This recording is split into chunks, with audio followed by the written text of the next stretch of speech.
Today we're taking a deep dive into those things that are stealing your space. These are things in your home that are just taking up a ton of square footage.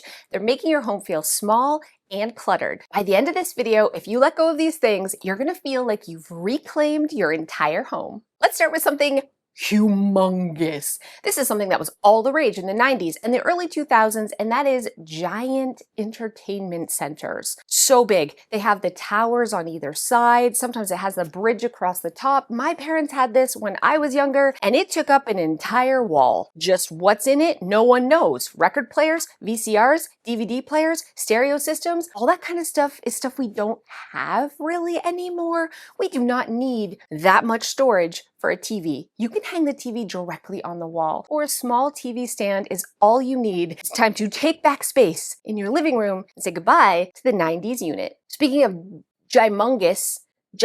speaking of big, computer desks. You know the old school computer desks? They had the tray that came out for the keyboard, and they had the big square for the giant PC unit that we used to have. Computers are tiny now, so why are our desks huge? Whether it's the L shape or it has the hutch on top, this is stealing so much of your square footage. Honestly, small, sleek desks are the way to go, because not only does it free up floor space, but it just makes your entire room feel less cluttered. I am really guilty of this one, but I wanted to include it because those giant fake plants, my friends, I have so many. They are dust collecting monstrosities. Especially, you remember those ficuses? We used to add Christmas lights to them, and they're just sitting in the corner in our basement still to this day.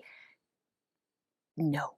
Speaking of plants, plant stands. You know, in the corner where you have stands just dedicated to plants? When those plants could go on a surface like a table or a side table that you already have, or a shelf on the wall or a windowsill. Why so many plant stands? I'm gonna climb up on my soapbox for just a second. As a professional organizer, I see this over and over again, and it is something I wanna change. And that is entire closets dedicated to linen, especially if you have a small home. I visited a ton of tiny homes, and they're like, I have no room for important things like medicine and first aid, but I have 50 million sheets that my mom gave me when she downsized. I have blankets that haven't seen the light of day since 1942. You do not need an entire closet dedicated to linens. You can keep the linens that you use, the extra set for your bed, under your bed in a pullout, and you don't need that many blankets. The apocalypse is not coming. We lived through it. We did not need the blankets. We needed toilet paper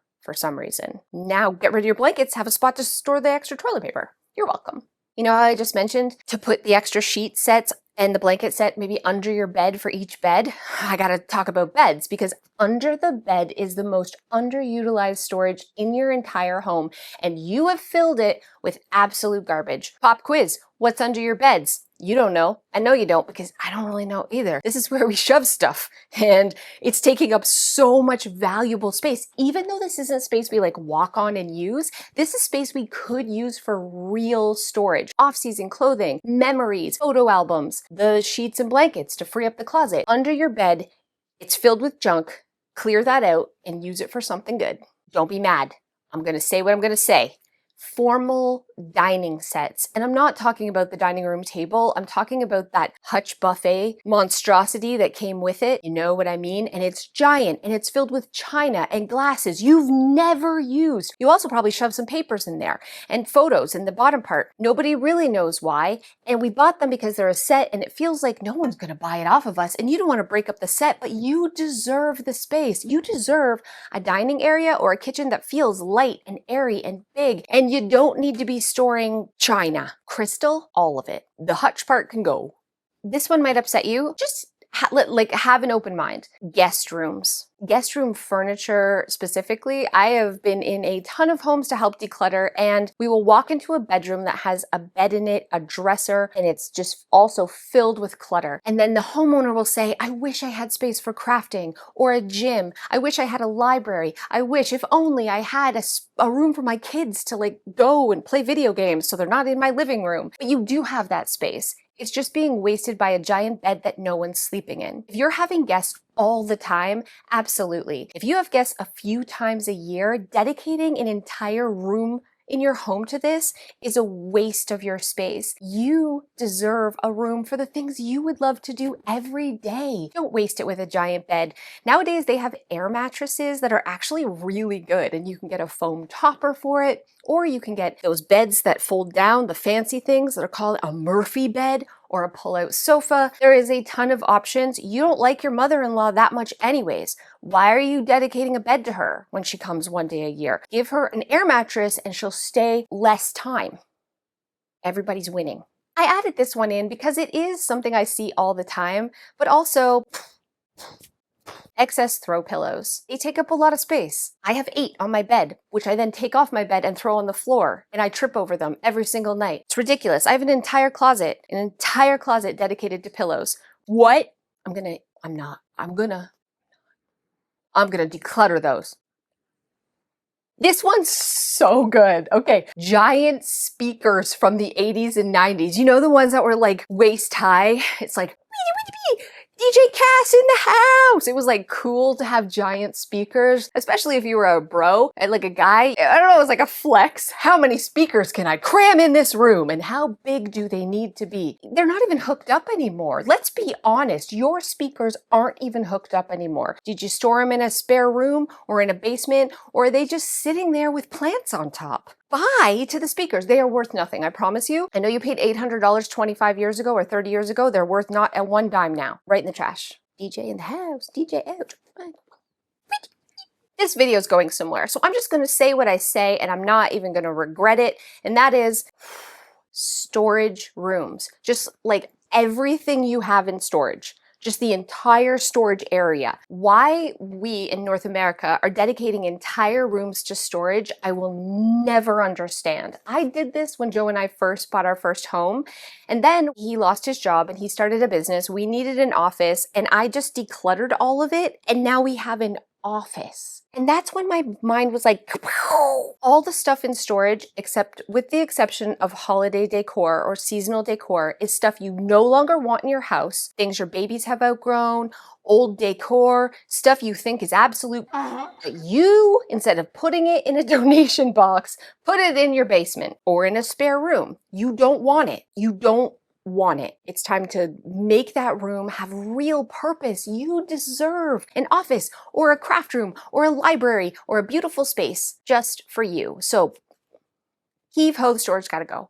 I'm coming for your appliances because why is it that the most useless, stupid appliances are always the biggest in your kitchen? Have you seen the size of a bread maker, an ice cream maker, a rice cooker? Freaking-enormous is what they are. And also, you have an Instapot, which has a rice cooking setting. So why do we also have a crock pot and all these other things that can do the one thing? Why do we have so many blenders? What are you blending that you need so many? If you're using it, awesome sauce.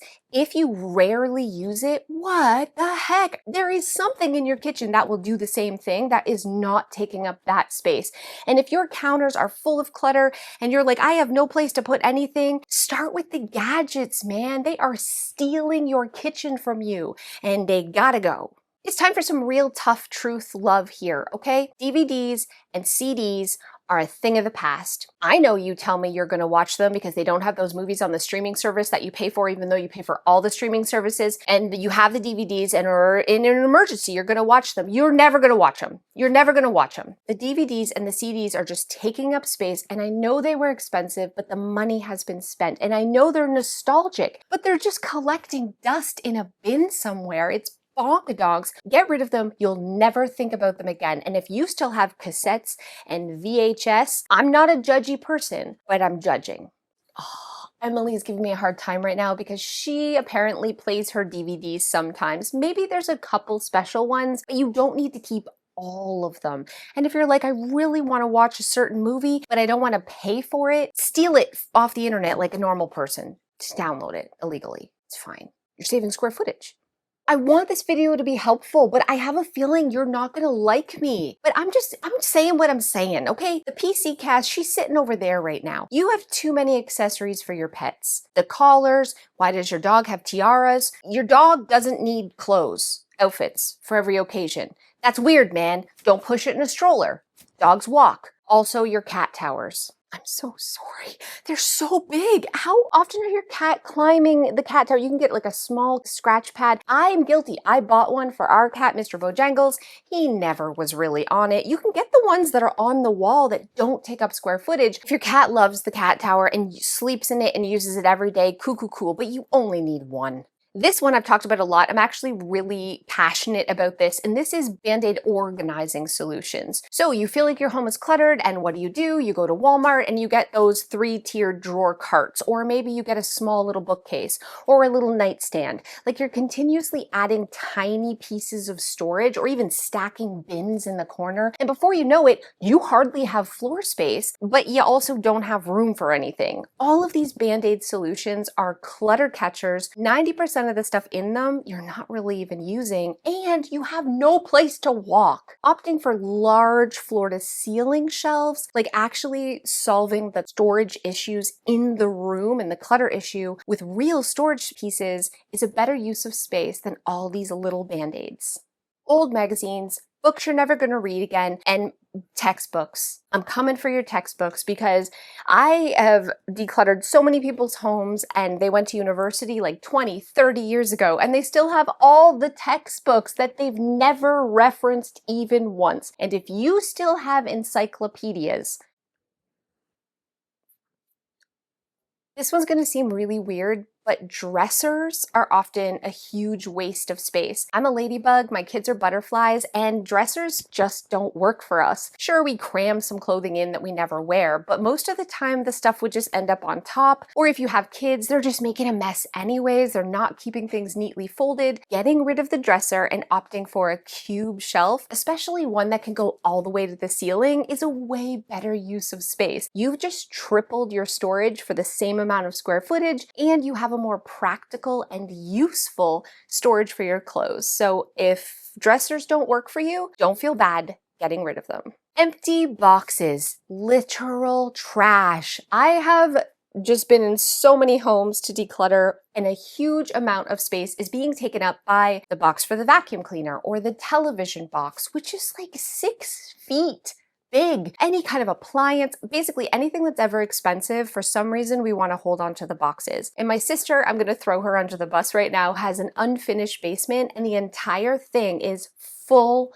of empty boxes. She would love to have like a hangout spot for teenagers, but she says she doesn't have room, and yet a huge part of her home is dedicated to literal trash. If you have empty boxes in the garage, in a spare bedroom, in a storage room, they gotta go. You can still return the item without the box, I promise. It's not just physical things that can take up your space, because you can have things that are taking up your space visually too. Remember in the 90s, wallpaper borders? Those things are adding to the visual clutter in your home, and hanging a bunch of stuff all over your walls. Or if you have a teen and they've got stickers and stuff all over and they have moved out now, you know, your teens are now grown, but you still have all this stuff on all the walls. It's adding to the visual clutter. It's making your home feel smaller, look smaller, and clutter attracts clutter. You're not gonna feel like it's a beautiful, clean, organized space if your walls are covered in stuff. So just decluttering a little bit off the wall or peeling off that border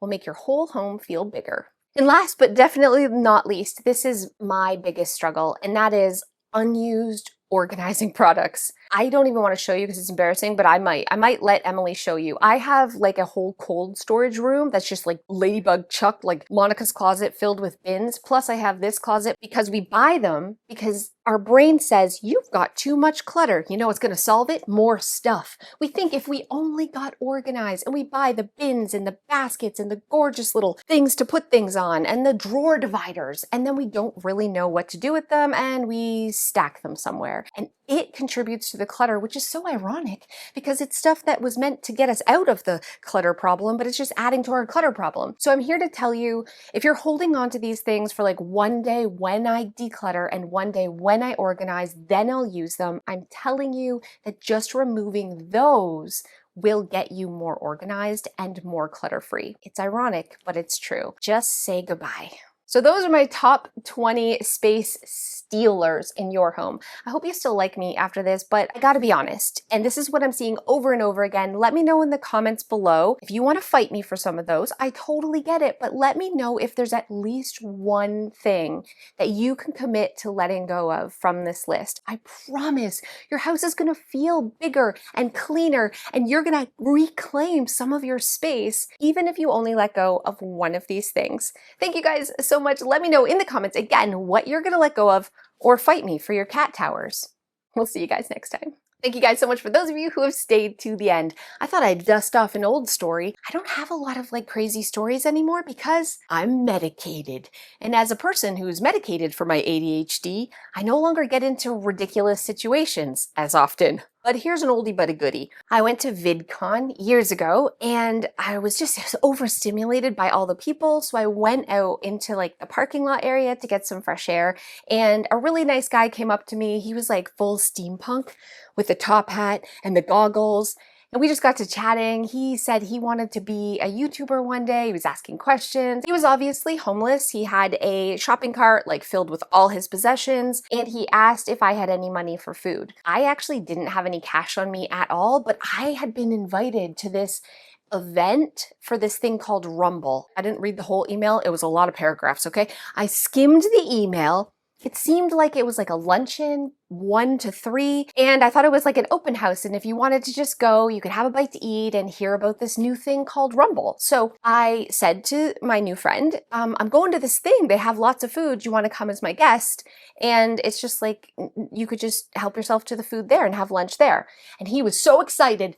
He ran over and told his friends. Me and 5 friends went to this fancy hotel, which was located right beside VidCon, like fancy hotel, okay? Like bougie. And I got that feeling in my stomach that I sometimes get, which is like, I think you're making a mistake. And I'm like, shut up, it's fine. And then I went to the door, which is the room, the conference room, and there was security outside. And they gave me a look, and my friends, they gave my friends a look. All of them obviously homeless. And I was like, I'm Cass from Clutterbug. I'm on the list. They checked the list. I was like, these are my friends. We're coming for lunch. And like Pretty Woman, I opened the double doors and came into the room. And it was like a record scratch because there was maybe 20 businessy people in here in business suits. A guy in the front in the middle of a PowerPoint lecture thing. Everyone stopped and turned and looked at me, and he recognized me, and he's like, oh, Cass from Clutterbug. This started an hour ago, but come on in. This was an exclusive event. It wasn't just an open house where you could just get the food off the table. This was a lunch that was invite only. And I could see he was like, what are you doing? And I was like, okay. And they rushed past me and they got all the food. And I was dying. And I sat and they sat with me and we finished the presentation. And then it was question and answer times. And all my new friends were raising their hands and asking questions like, so what are you thinking about the algorithm? And it was awesome, actually, and also hilarious and also awesome. So that's how I crashed a very exclusive high-end business event with an entourage of homeless people.